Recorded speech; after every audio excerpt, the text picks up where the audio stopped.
Someone is in bed all day long and makes the whole house gloomy.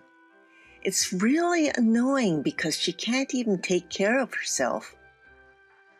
I wonder how long she's going to stay here, sleeping all the time. Every time they see my face, my mother-in-law and sister-in-law complain. It's true. It's the same whether Tom has a wife who doesn't do anything or not. What's the point of him having a wife if she doesn't do anything? My father-in-law also joins in and says, I'm Jane Brown, 32 years old. We have been married for 5 years.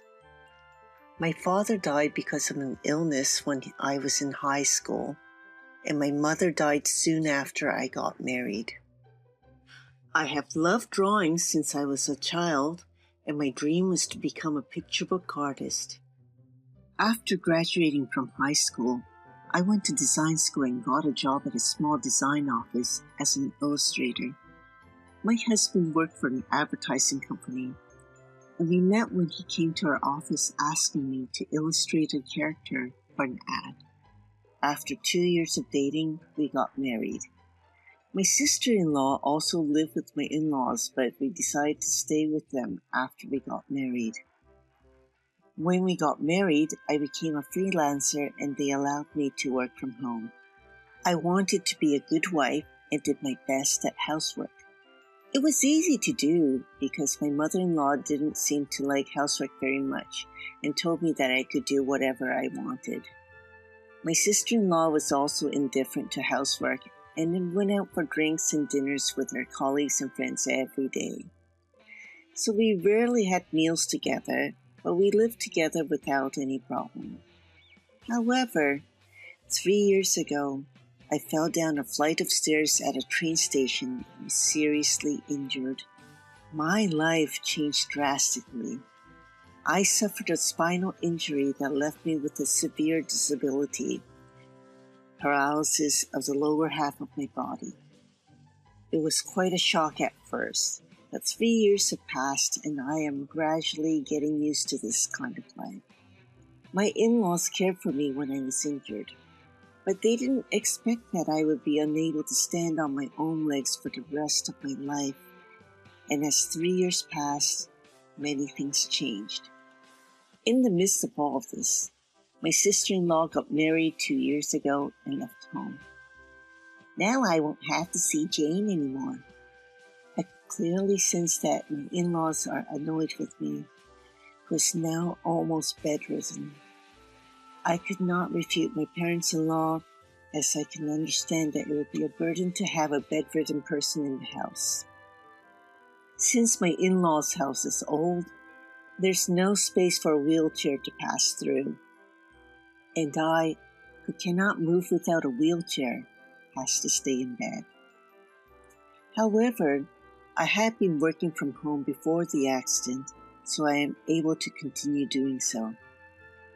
I consider it's a blessing that my upper body is not paralyzed and I am able to work. I'm now taken care of by a helper and a housekeeper who takes care of me on a daily basis. If I had lived alone, a helper would be able to help me with the cleaning and laundry. But this isn't possible since I have family living with me. The helper can only provide physical assistance. My husband can't take care of me because of his work. His parents are very healthy. My mother-in-law is not disabled or ill. My father-in-law turned 65 last year and is retired, so he's home all the time. Home helpers aren't supposed to provide assistance if you have family living with you who is healthy and not working. Assistance such as cleaning, laundry, and shopping. For the first 2 years or so, my in-laws helped a little while they were at it with their own chores. But gradually they stopped doing it. I can understand that for my mother-in-law, who originally disliked housework, it must have been a hassle for her to do my stuff. My husband was also kind to me in the beginning, but now he rarely even speaks to me and does absolutely nothing to help. I have a job to do, and caring for someone isn't a man's job.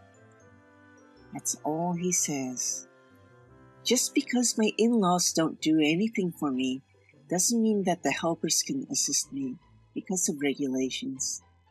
But the helper saw my situation and with concern for me, introduced me to a housekeeper. What a waste of money to have a housekeeper. What kind of extravagance are you talking about? But I also have my personal needs. If you don't do my laundry, I won't have any clothes to change into. Are you trying to exploit me, your mother-in-law? I don't think so. But with my situation, I have no choice but to ask you. When I said that, my in-laws looked at me as if they were looking at a nuisance. You're really a pest. We don't have that kind of money. I'll take care of it. I was so glad I had kept my job. So I managed to get a housekeeper to come to the house. The housekeeper was a 52-year-old woman named Susie. Her husband died a long time ago, and she has no children. I felt she was somewhat like my late mother. She was a very kind and gentle person who took care of me very well, and I was very happy. Now, the only people I can talk to are Susie and the helper, not my family. When Susie arrived, my parents-in-law immediately tried to take advantage of the situation. Hey, you! Do the laundry and cleaning over here too. No. What? You're a housekeeper. What are you doing here? If I do your part, it will cost extra. Will you pay for it? Then I'll do it. What the hell is wrong with you? What an arrogant housekeeper you are. There was an argument, but I felt a little relief when she clearly said no. One day, after about a year of living like that, my sister-in-law came back divorced. She said it was because her husband cheated on her. He was an idiot, so he must have been seduced by a woman. He was a nagging pain. My brother-in-law worked for a large company and seemed to be a faithful businessman. He didn't seem like the type of man who would cheat on his wife. I thought it was strange, but I didn't want to make trouble, so I didn't say anything. Mia said the same thing as my parents-in-law, but Susie refused firmly. Susie didn't have a good opinion of them since she's never heard them utter a single kind word to me. I declined. What? And what are you doing here? To take care of Jane. Huh? What do you mean? She's a useless housekeeper just like Jane. It must be because she's not paying Susie enough. It doesn't really matter, she's only earning as a side job. She's a useless woman who can't even take care of herself. That's why I have no choice but to ask the housekeeper for help. Mia, Kelly, you both can take care of yourselves, so you don't need help, do you? My parents-in-law's sarcasm doubled when Mia came home. A bedridden wife is nothing but a hindrance. Mia has come back and you only make our house cramped. We need only Mia. You're well off, aren't you? You live on your bed drawing silly doodles. Even when I was working, my sister-in-law would go out of her way to come to my room to sarcastically criticize me. I was fed up with constant sarcasm, so I talked to my husband about it.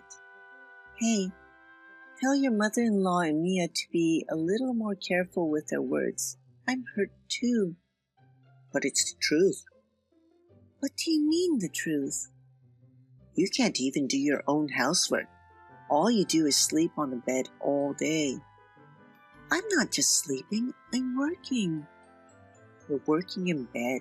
It's an easy job. You don't have to commute like I do. That's true, but I'm trying my best to be useful to everyone. My family isn't happy with you because you can't take care of the house despite you are my wife. It's no wonder they think you're useless. Do you really think so? Well, don't get so sensitive. Just deal with it. You can't survive if you have to worry about every little thing. My husband wasn't very supportive at all. It's not that I don't feel inconvenience with my body, but it's just so frustrating to know that he doesn't care about me at all. I constantly wish that I could walk or move as before. I wish that at least my husband could be sympathetic and understand how painful and sad I am. Am I selfish and asking too much to feel that way?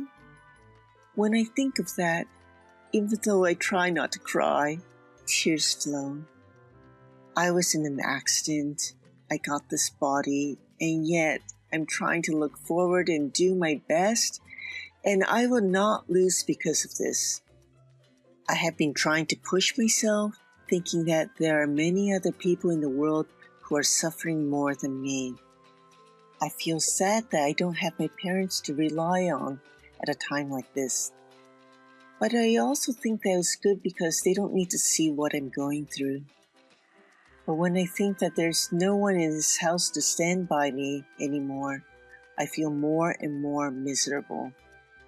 I don't have a home to go back to. I wondered if I could at least leave this house with my husband. While I was thinking about that, he threw even more shocking words at me. For a moment, I was happy that he was thinking about me. But the next words threw me into hell. I knew they were right. What do you mean?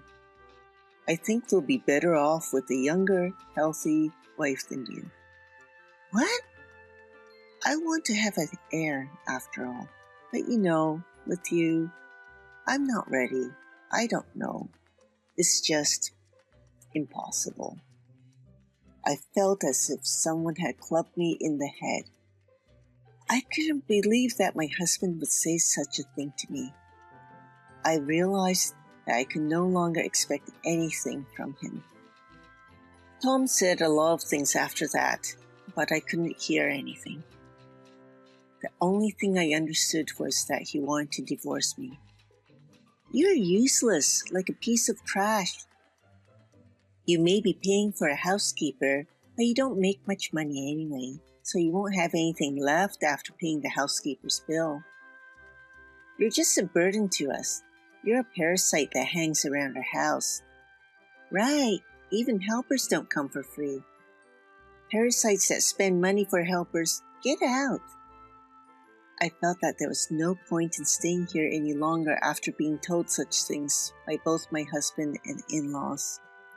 I thought to myself, I don't have a home to go back to.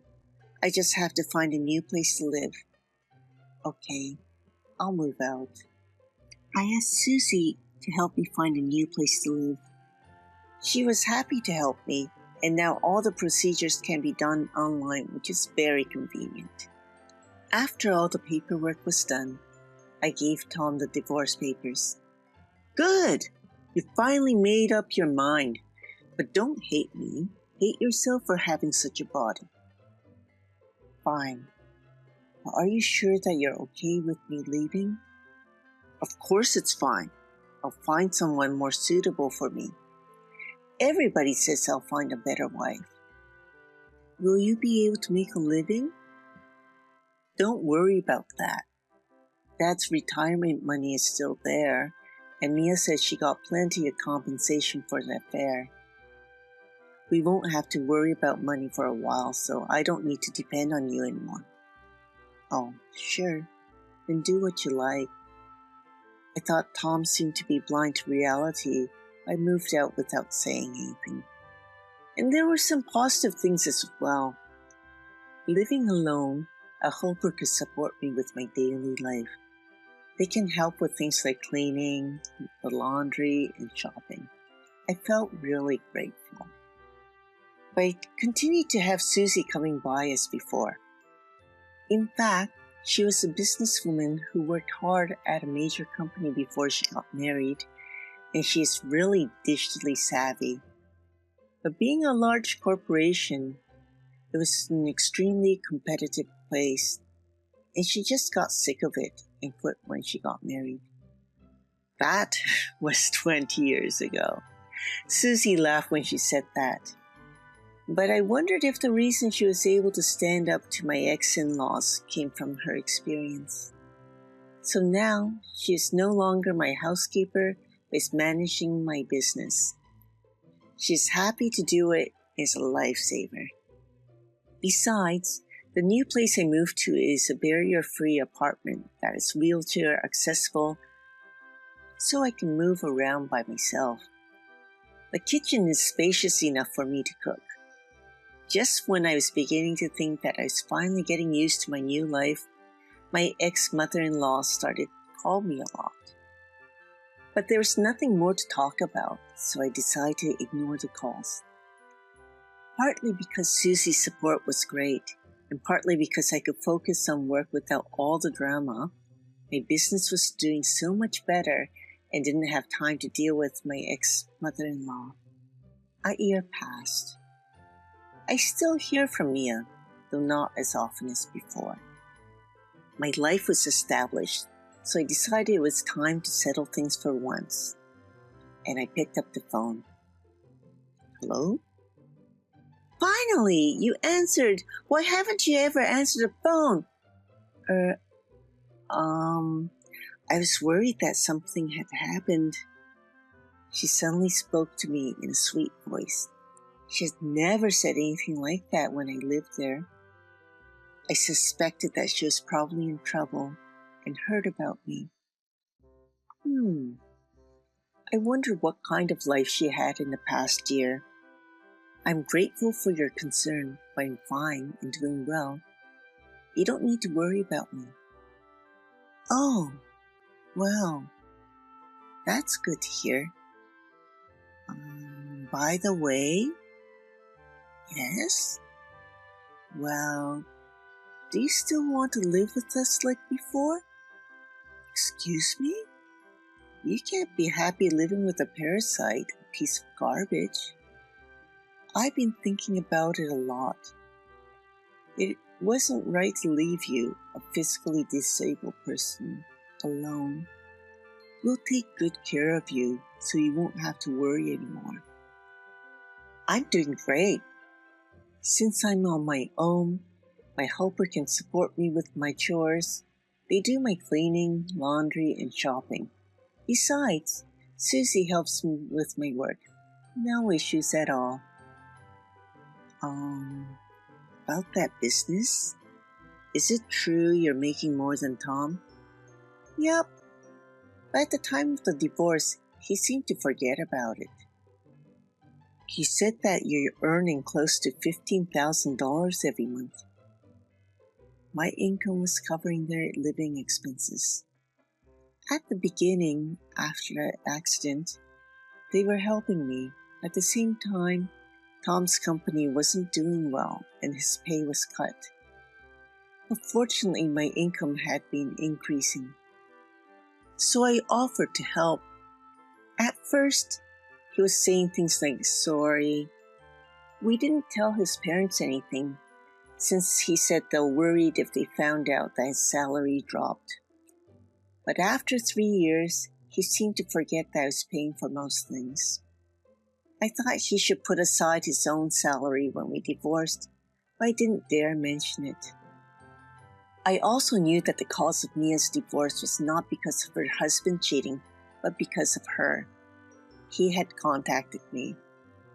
He also told me that Mia stole his money. Mia said that she received the money as alimony. He said that he will take back exactly what she took, and he will in turn charge her for compensation. I decided to get divorced before my in-laws learned the truth. When I confronted Kelly about it, she was absolutely mortified. Tom fell in love with a girl from a hostess bar and owed a bit of money. Oh, so that's why he wanted a divorce, so he can leech off her earnings? He can't count on something like that. First of all, they weren't in a relationship. He was just another customer. I know. Did you know? Yep, all of it. Why didn't you tell me? Did you also know that Tom's company was in danger? Yes. How dare you not tell me when you knew? According to Kelly, Mia eloped with her unfaithful boyfriend. But he dumped her and came back crying with even more debts. Tom's company went bankrupt 6 months ago and now is searching for a job. But he can't seem to find one that he thinks is suitable for him, and now just unemployed. He has lost all confidence in himself and has become a recluse. Because the kids are living with us, they completely used up Dad's retirement fund. There's only debts to pay. Really? So if you come back, everything will be all right. I don't get it. I really didn't understand what she meant by everything will be all right. I couldn't understand the nerve of someone who kicked me out like the way they did and now saying something like this. I also wondered how it's possible to change so much in 1 year. It was sooner than I expected. Tom probably had no clue that his company would actually go bankrupt. It was something that Tom, who was so careless, would have done. Kelly tearfully said that if she had known, she would not have let us get divorced, but it was much too late for that. In the end, all she is saying is that it's all about the money. The only important thing for her is herself.